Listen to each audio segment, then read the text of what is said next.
company didn't put vitamins in the water, which is... Wait, I don't get it. But I thought America was good. And a lot of the information in this video is leading me to feel like American corporations have done a lot of bad. Can someone please frame this in a way that makes sense to me so it doesn't harm my liberal sensibility?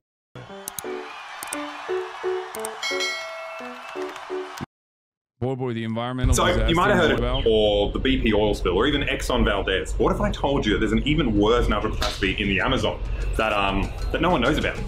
The craziest part is it was done on purpose. Oh, they shot And the company that did this can destroy entire communities whenever it wants. It can like lock up anyone who gets in their way. And best of all, with Donziger, they shot us in LA. They don't have to pay tax.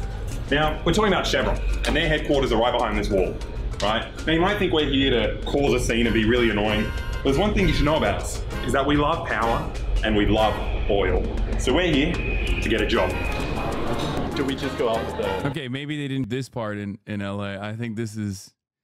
I suspect that they did this in... Did they do this in Australia? Just oil. Chevron wasn't making this easy. You know, we're just here to get a job, and we quickly realized no one wanted to help us. They just kept sending us back and forth. Would you be able to give them my resume in case they come down? Actually, they're going to take it. You don't want to take it? Well, mine, it's a little bit less. It turns out we might have been in the wrong building, but security gave us a pass to go upstairs just to be sure. We don't want to miss out on this job. They're not here. They're not here? They're not here. They must have moved out 3 years ago. So what are we doing? I don't know. There were just a bunch of empty offices where Chevron used to be, so we decided to leave and give up on our dreams of working for a big oil company. Hello. I think we got the wrong thing. Our big oily dreams were completely shattered, but out of nowhere, a friendly security guard told us where to go. We're in the building for about 3. Yeah, I know. It's like that. Mascot. Oh, thank you. Oh, so there is building.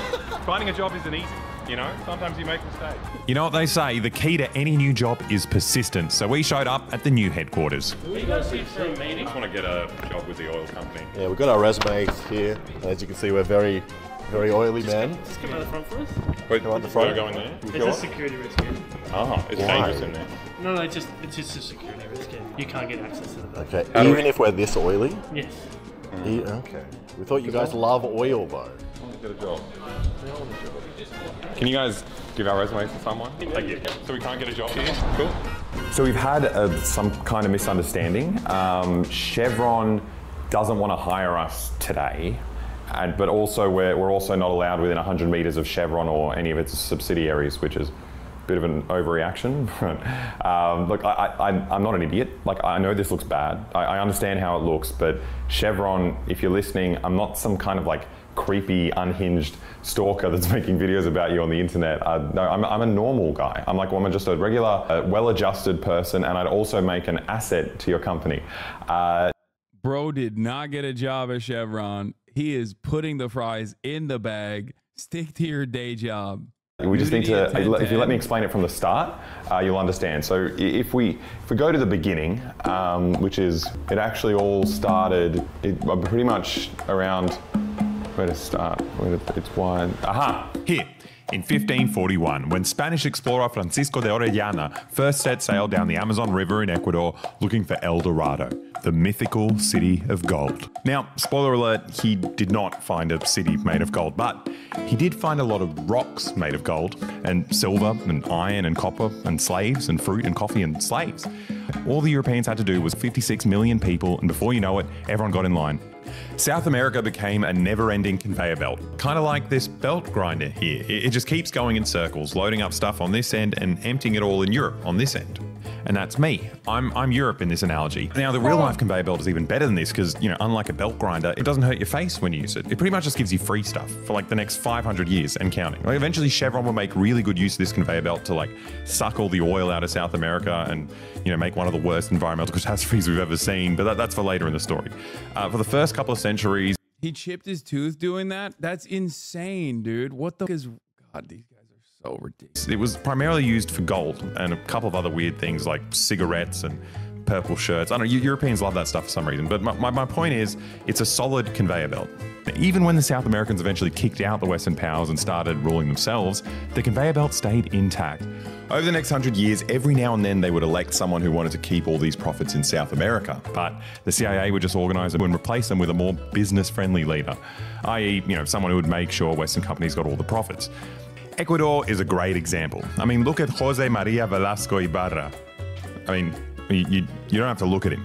What you need to know is that he got the most votes anyone's ever gotten in Ecuador. He was voted in as president 5 times, but the only problem is he never got to complete a full term in power because every time he got voted in, he'd immediately be kicked out by and replaced with a... My man started getting used to it, but the final time he got voted in and then immediately kicked out was extra special, since it coincided with the discovery of huge amounts of oil in the Ecuadorian Amazon. Now, Jose wanted to nationalize the oil and have the profits returned to Ecuador instead of going to giant Western oil companies like Chevron. So, obviously, the military did a coup and removed him from power. Now, at the time of the coup, all television stations went off the air. 6 million Ecuadorians had no idea that a military takeover was happening, but somehow an American company called Texaco knew exactly what was going on, and funnily enough, the military government's first order of business was to grant Texaco full rights to Ecuador's oil, which is a crazy coincidence. But what's even more of a coincidence is that every time a new leader took the reins of this newly formed Ecuadorian military dictatorship, he'd have to assure Washington that he had no plans to nationalize the oil industry if he wanted to stay in power. Now, with Ecuador's pesky democracy out of the way, Texaco went to town on the Amazon, digging up all of Ecuador's resources for free and keeping all the profits for themselves. Now, over time, the very hungry oil company drank up so much free oil and just grew and grew and grew that eventually Texaco merged with Chevron, which made 2 very big oil companies become one of the biggest companies in the world. But the fun ended in 1992. The Ecuadorians finally managed to nationalize their oil and they drove the oil giant out of the country. But this is where the horror show really started. I mean, the Ecuadorians finally got full control of the oil fields and they got a glimpse of what this company's been doing in the Amazon for the past 20 years. There were always rumors of what was going on deep in the rainforest. While the company was in charge, local tribes occasionally complained that their water tasted different. But the oil company brushed them aside and said, "Don't worry about the taste of the water, drink it up. We've done you a favor and filled it with special vitamins that are good for you, actually." And it turns out they did exactly what you'd expect a giant corporation to do in a third world country where they had complete control over the government. They decided to dump 72 billion litres of toxic waste into the pristine rainforest rivers because it was, cheaper than disposing of it properly. They wiped out multiple local communities, they then scarred their bodies and destroyed all their food and water, causing what experts have called the Amazon. So yeah, it turns out their oil company didn't put vitamins in the water, which is... Wait, I don't get it. But I thought America was good. And a lot of the information in this video is leading me to feel like American corporations have done a lot of bad. Can someone please frame this in a way that makes sense to me so it doesn't harm my liberal sensibilities that include that America gets to have its private for-profit businesses go to other countries and suck up the natural resources at the behest of the profit motive while simultaneously destroying the natural the natural water supply, wildlife, indigenous population. I don't get it. It's very sneaky. But we decided to talk to Steven Donziger about it. He's a lawyer who fought for the people of Ecuador. Chevron actually ended up throwing him in prison, which makes him the only American citizen in history to be locked up by a private corporation. But in a not a trial, by the way, but a civil one. We'll get into that later. First, he saw in the Amazon in the 90s. Now, the only problem is he lives all the way over here in New York, so we decided to meet. Didn't you interview him? Yeah, Steven is the GOAT. He's dope. In the middle, in sunny Kiribati. But it turns out Chevron won't let him leave the country, so we decided to meet in sunny LA. At a beautiful, pristine park in the middle of the city that's also somehow home to a bunch of Chevron's oil pumps. It's such a good, just an oil well. It looks like it's drilling into your head. Seriously? Yeah. That's really funny. I guess we'll start from the beginning. What did you find in the Amazon? What happened down there? It's sort of hard to describe how bad it is in Ecuador. Like what they did is it's just apocalyptic. And I remember seeing a lot of bad, but I remember going over like a hill in the car we were in. In the distance I saw what looked like a lake. It was sunny and it was like glistening in the sun. And as we got closer, he's like, "That's not a lake." I'm like, "Well, what is it?" He goes, "That's an oil spill." It was that large. But this was the crazy part. We get near the lake, it's hot as hell. You smell the vapors. They're awfully harmful. It's like you can't even hang out there that long, you start getting headaches. And as we got up to the lake, I saw these two indigenous men like wading with no shirts on, no protection, through the lake with like mops. And they were like shoveling the oil into bags. And then like coming out the side, they had oil over them and putting the bags like on the ground. And then going back in the lake and wading and doing the same thing. Like Texaco deliberately created this system. This was not an oil spill. Yeah. This was not an accident. This was an engineered design to dump systematically literally millions of gallons of toxic waste into a pristine, beautiful ecosystem that indigenous peoples relied on for their sustenance, had relied on for thousands of years. In a few short years, they did the whole thing. And since the land can't support them anymore, they're left to take jobs, like pay nothing, virtually nothing, to sit there and do this futile exercise of mopping up an oil lake with your bare damn hands. While there's a pipe that's still... Yeah, exactly. Feeding it in. It was at this point that Stephen remembered that he was, in fact, a lawyer, which means he can represent these indigenous Ecuadorians who had never set foot in a courtroom before. There you go. I did it. I was able to avoid the brief moment of nudity, apparently, at 10:10. Sentado arriba, con sus trajes, sus corbatas, etc. No tengo... These should be in prison, but we're too busy locking up homeless people for existing. Wait till you find out who actually gets locked up in this story. Because not only did we not jail the executives that did this, those executives then turned around and locked up the top of the hour ad break, which comes at the top of every hour. It's a 3-minute ad break right now. Here it is. Yeah, sorry to spoil it. Okay, spoiler alert. Spoiler alert. You know, this is something that you should know already because I've interviewed Stephen Donziger already. Now, the initial problem was that this oil company was in control of the Ecuadorian government for decades. So they got the government to sign something called the Act of Liberation, which made it illegal for anyone from Ecuador to sue them, which I didn't know was possible. I mean, on that note, Chevron, if you're watching, by watching this, you legally forfeit your right to sue us. Okay, glad that's out of the way. So the cards were stacked against the Ecuadorians, but nonetheless, Stephen started their 30-year fight with Chevron. Now, he may have had 54 independent judicial site inspections resulting in 64,000 chemical sampling results showing pollution, but you could say Chevron had a bit of an ace up its sleeves. The ace was $262 billion. So in order to silence the indigenous Ecuadorians, they hired 60 law firms and 2,000 lawyers, which, in case you didn't know, is this many people, which means Chevron ended up spending over $3 billion in this case. Now, when a company like Chevron puts 2,000 of the world's most expensive lawyers in the same room, you end up getting bombarded with mountains and mountains of useless paperwork. Each page is specifically designed to clog up whatever court has to read them. Every single page needs an answer, and it costs your legal team thousands of dollars to answer them. Their aim is to simply outspend you until you have no choice but to drop the case. Now, Stephen wasn't only running out of money. The 30,000 Ecuadorians that he was representing were all dying of toxic contamination, so if they stalled for long enough, Stephen wouldn't have any clients left. Now, Stephen's team was trying to sue them in front of a jury in the US. And $3 billion is probably way more than cleanup costs. Yeah, but also down the line. What are you doing, Kaya? Get down, baby. Hello. Stay down. Hi.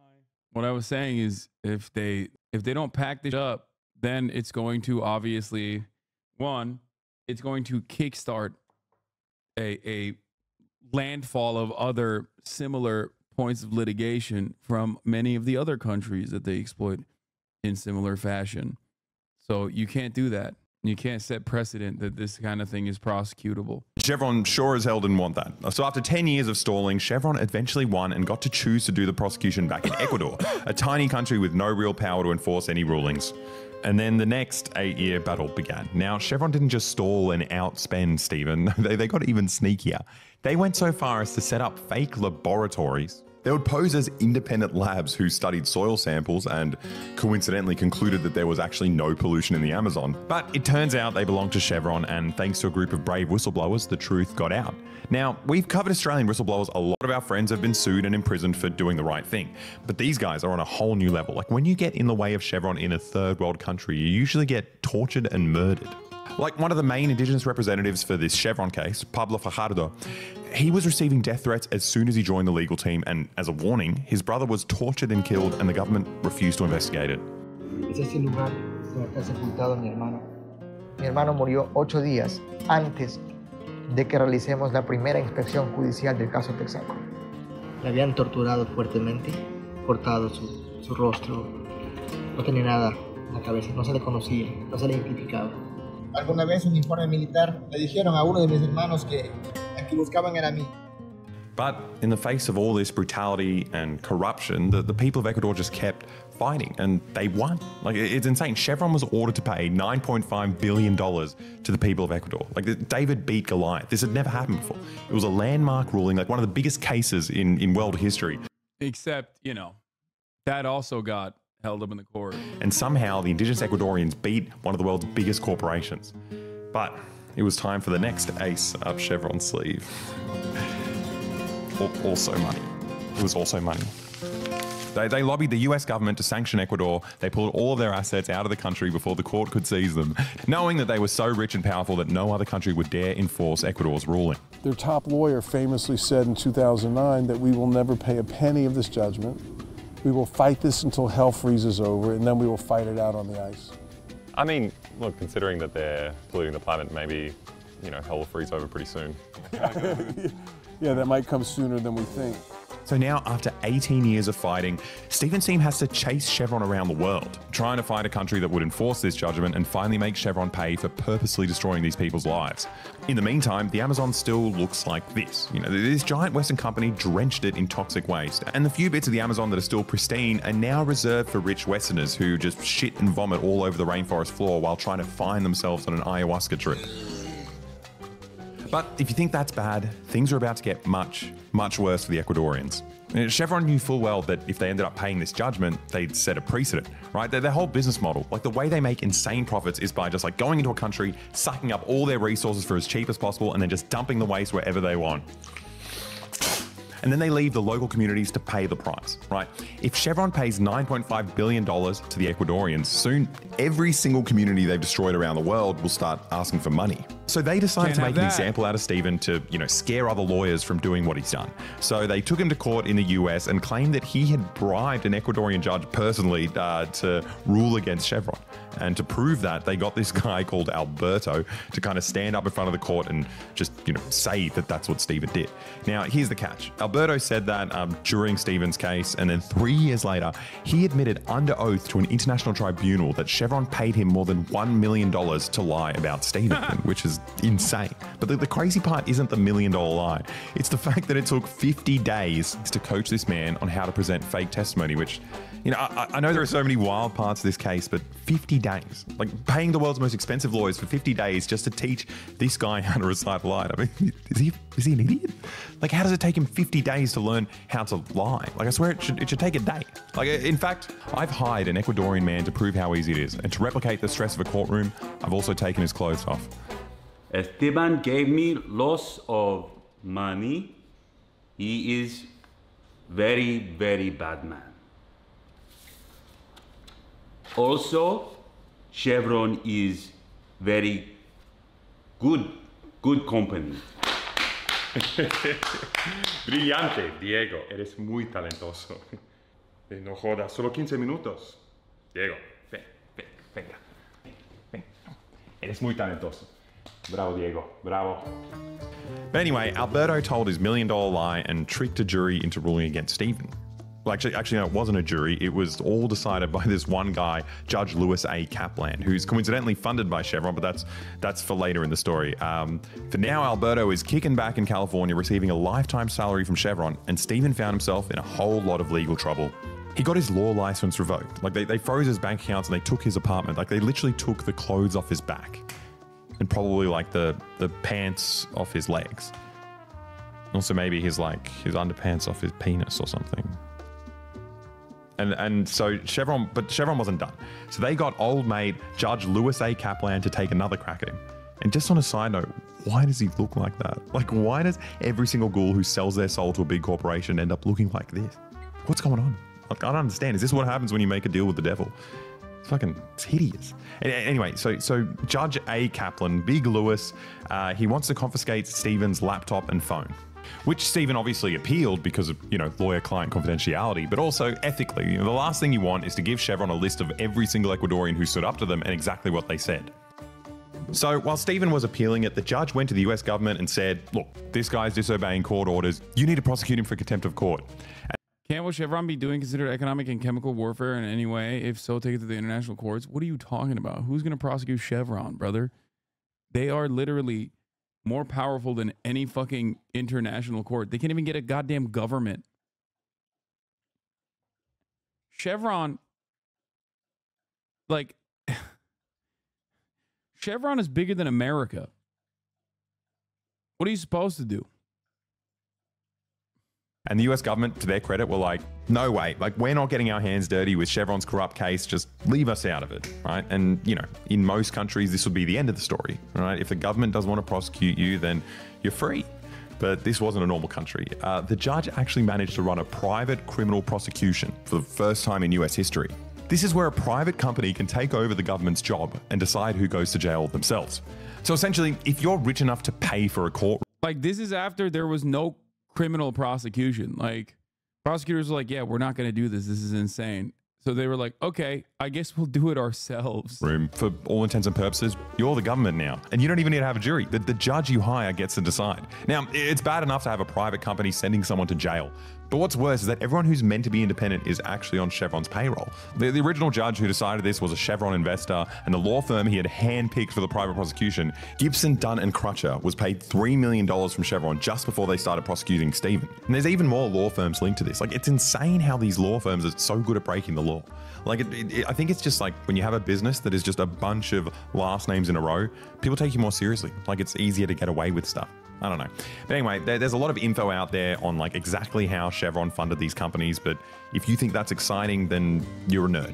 Most people don't want to hear about that. But if you're interested, it's all in the video description. But in short, the government gave prosecutorial power to a private company, Chevron, which now can decide who they want to put in jail.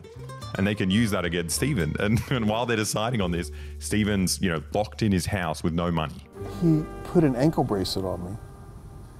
And I couldn't leave my apartment, couldn't go to dinner, couldn't hang with my son, couldn't go to games. And I remember a good friend of mine came over, I'd been on house arrest for a month. She's like, when you reach 100 days, we should do like a press release. She tells me this.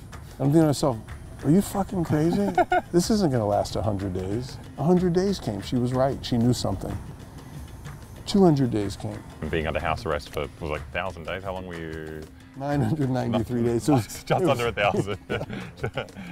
That's lenient, that's nice. Yeah, no, I know, yeah. Now look, I'm not a lawyer, but I have done a lot of crimes, and to me, this sounds like a crime, right? Like locking someone up for 993 days, without being convicted of anything, sounds like kidnapping, but it gets worse. And they sued me for $60 billion, okay? So I got sued for the most amount of money of any individual in the history of the United States. And just so people understand a little bit about me, I'm like a normal human rights lawyer. I have very little money. You don't have $60 million lying around? No. I mean, they sued me for more money than any bank has been sued for, any oil company's been sued for, and I'm just a lawyer, sitting in my 2-bedroom apartment in New York with my wife and son. I mean, it was the craziest shit. So after almost 1,000 days under house arrest, Chevron obviously convicted him of contempt of court and sent him to prison, which, is unusual for a misdemeanor. But what's even weirder is that they managed to sentence him for 4 times the maximum sentence.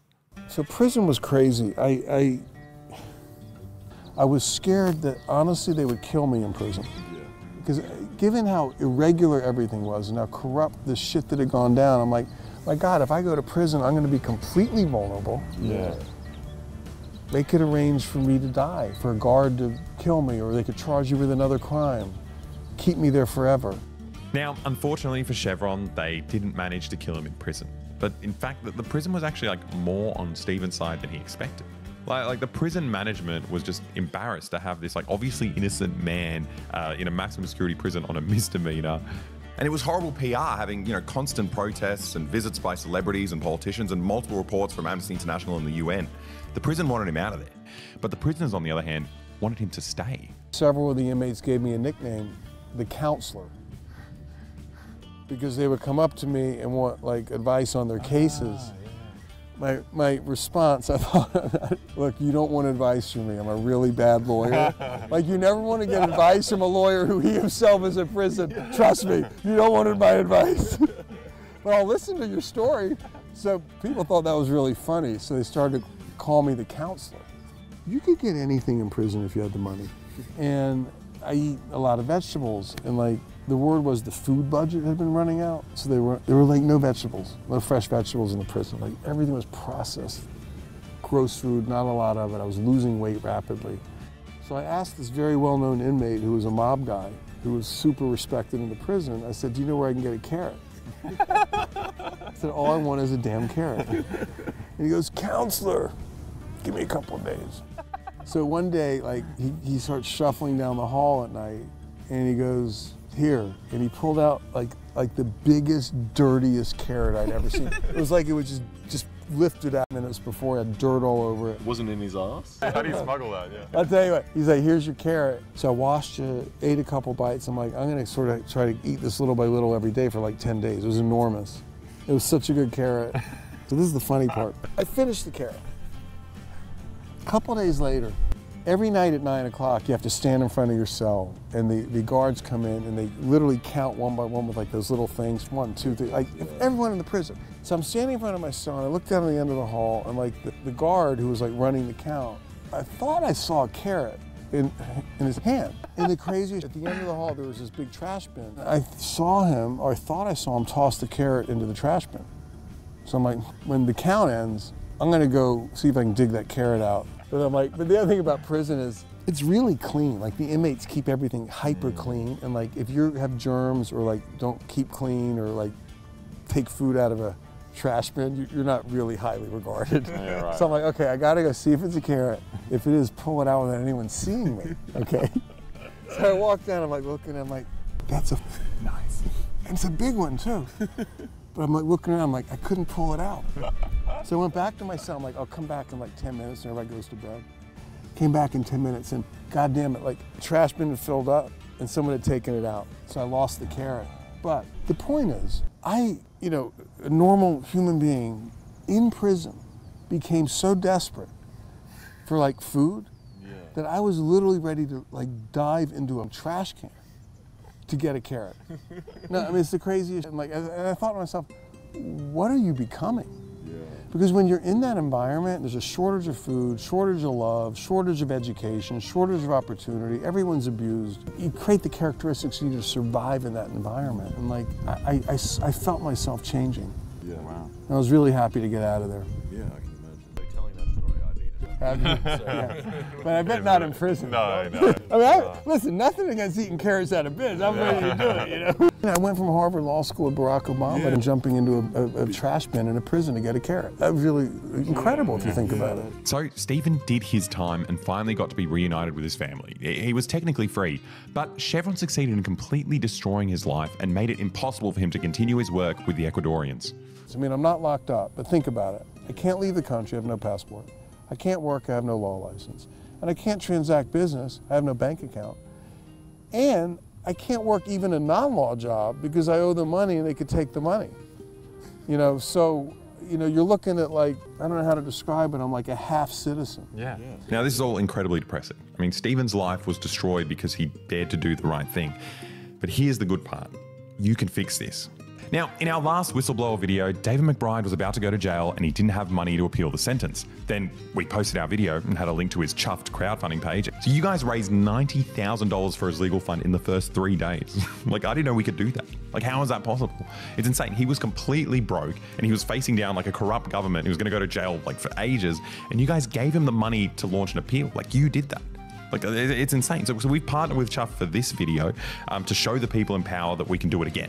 Right? Like, this community has turned YouTube into a weapon for the most disadvantaged people on earth. So click the link in the description and donate whatever you can to Donziger's legal fund. And we can fight back against Chevron and get them to pay for what they did to the people of Ecuador. Now, I know it sounds crazy, but we actually have the power to influence this. Like, we've done it before. Like, if the Ecuadorians win this, we have a viable model to make corporations pay for their crimes around the world. I just want to say, like, even though the communities in Ecuador have not collected the money yet, they are going to collect the money. It's not so much the You see Davis Chatter, Stephen Donziger, the lawyer in the video, will be coming to speak next Tuesday. 10 billion, although they don't want to pay it. It's the model that produced the 10 billion. Yeah. They sort of see this case as potentially opening up the floodgates to a huge amount of global liability because they're guilty of pollution all over the world. Yeah. And they don't want this to be replicated in other countries. Now, look, I know what you're thinking.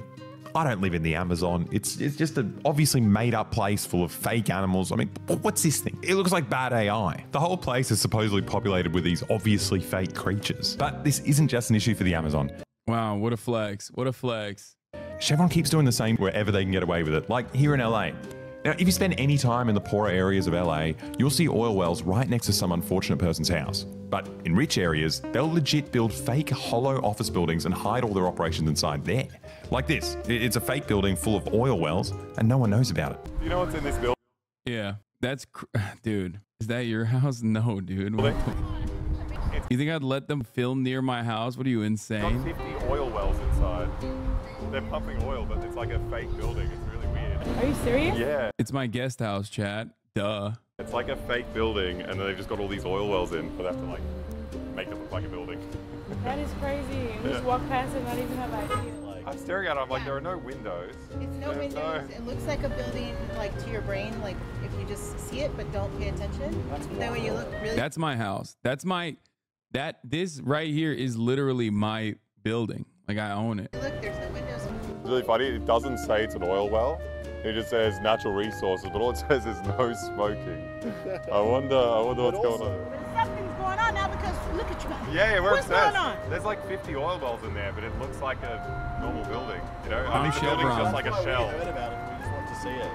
Yeah, Do you think most people know what's in there?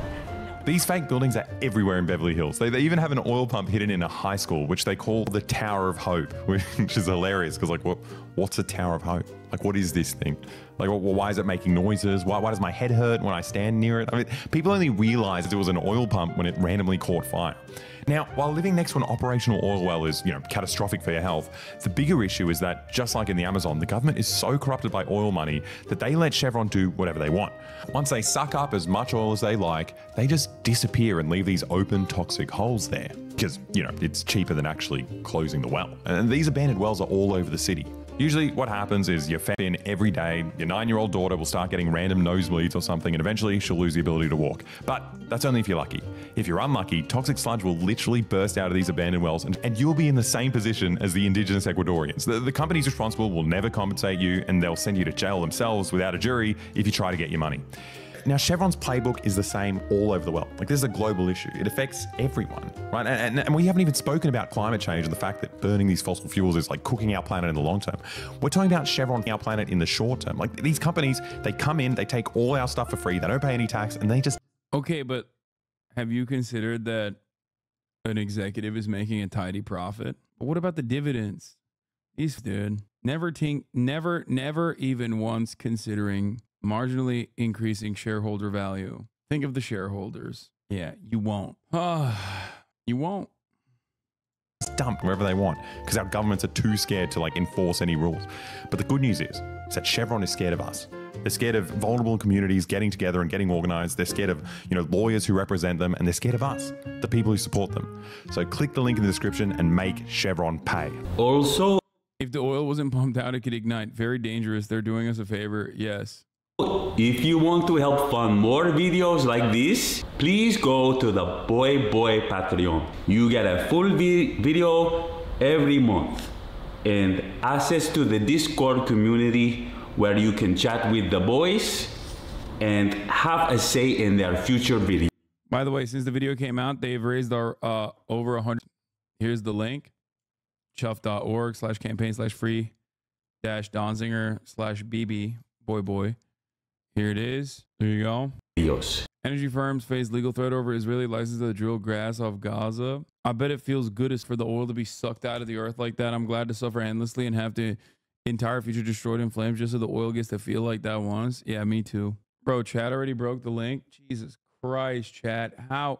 God damn it. Okay, well, revisit the link after, okay? Revisit the link after the stream. Bookmark it for later. Yeah, y'all broke it. Look at this, dude. Look at this. God damn it.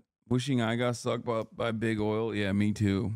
Just, it feels good as for Mother Earth getting her gate like that. Anyway, great video from the boys. We got the, yeah, I actually I just DDoSed the link because I'm in the pocket of Chevron. Chevron exec ran a skit with a class of mine in college in 2009. They had the class split into teams. Locals, including the politicians, media, 2 oil companies, 1 Western, 1 Eastern Russia. They were literally getting us to run an experiment and do research on overcoming local pushback. So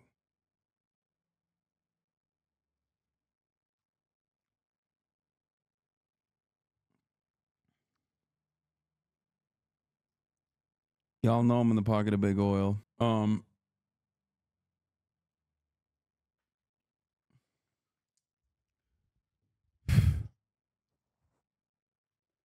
You already know what it is, baby. You already know. Anyway.